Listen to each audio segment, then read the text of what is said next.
Hi, thanks for joining me. Today I'm going to be looking at this problem here involving complex numbers. So this should be a good one. We have the set Tn defined to be the set of complex numbers z for which the complex conjugate of z equals z to the power of n, where n is some natural number. Now we want to find Tn explicitly. Okay, so if you want to have a go at this problem, pause the video now and give it a go, and I'm going to go over a solution. Okay, firstly, let's consider the case n equals 1. So T1, well, that by definition is just the set of complex numbers z for which z bar equals z. Well, this is precisely the reals. This is a really standard identity and one you should definitely know if you don't already. So if the complex conjugate of a number is itself, then that number must be real, and vice versa. If a number is real, then it equals its complex conjugate. And to see that, if we have z a complex number, then we can write it in the form of z equals a plus bi, where where a and b are real. But then that means that z bar is a minus bi. So if these two equal the same thing, so z equals z bar, if and only if a plus bi equals a minus bi. But this is clearly only true if and only if b equals minus b, which is if and only if b equals 0. But if b equals 0, then z equals a plus 0i. So z is just a, which is a real number. So that's if and only if z is real. Okay, so T1 is just the set of real numbers. Cool. So we've done it in the case n equals 1, and now I'll show how to do it in the case for n bigger than or equal to 2.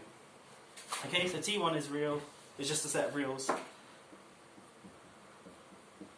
Let's consider n bigger than or equal to 2. Okay, first thing to notice is that 0 is always a member of Tn, because 0 bar is just 0, and 0 to the power of n for any n is 0. So we've got 0 equals 0. So 0 is always a member of Tn. Okay, now let's consider z non-zero. Okay, so we have that z bar equals z to the n. Well, then this is true. That implies that their magnitudes must also be the same. Okay, but basic rules about magnitude. The magnitude of a complex conjugate is just the same as the magnitude of the original number. So we've got z equals z to the n, and we can write this as z to the power of n. Another rule about exponents and magnitudes. You can take the exponent outside. Okay, cool. So we've got z, the magnitude of z equals the magnitude of z to the power of n. So if you divide both sides by the magnitude of z, which we can because z is non-zero, we get that 1 is equal to the magnitude of z to the n minus 1. And now notice that because n is bigger than or equal to 2, this thing here, the exponent is going to be bigger than or equal to 1. So this is sort of a polynomial equation in terms of magnitude of z. And now this we can write as the magnitude of z to the n minus 1 equals 0. And now we can factor this left hand side. This is the magnitude of z to the n, magnitude of z minus 1, multiplied by the magnitude of z to the n minus 2, plus the magnitude of z to the n minus 1, plus all the way down to the magnitude of z plus 1. Cool, and to see why that holds, of course, equals 0. See why this is the same as this, you can just expand this out and you'll see all the middle terms collapse. They cancel with one another because of this minus sign here, and all you're left with is the magnitude of z times magnitude of z to the n minus 2, which gives you this term here, and then the minus 1 times plus 1 gives you the minus 1 there. Okay, cool, but now we can notice that this thing here is strictly positive. Why is that? Well, because z is non-zero, that means that the magnitude of z is always going to be positive. So all of these numbers here are positive, and then we've got a plus 1 as well. So that just makes it even more positive. So it's bigger than 0, so hence it's never 0. So I can divide through by this term. I'm just left with this equals 0. So in other words, the magnitude of z equals 1. Wonderful. So we've got a complex number in this set Tn, and this is when n is bigger than or equal to 2. And now we know that it's on the unit circle. It equals e to the I phi, where phi is some number between 0 and 2 pi. Wonderful. So we have z equals e to the I phi for phi, some number from 0 to 2 pi, including 0 but excluding 2 pi. Cool, let's get rid of all of this and we'll work from here onwards.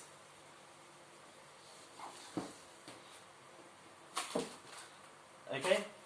Oh, and yeah, of course we showed that 0 is a member of Tn for all n. And the argument I just had was in the case z non-zero. Okay, cool, so we got z is on the unit circle for for it to be in Tn. Okay, let's plug this back into here. So we've got e to the I phi bar equals z to the n, which is e to the I phi to the power of n. Okay, now this thing here, because it's on the unit sphere, the conjugate is simply the same but with the argument, the negation of the argument, so I can put a minus sign in the exponent there. And this thing here, by basic exponential rules, is e to the I n phi.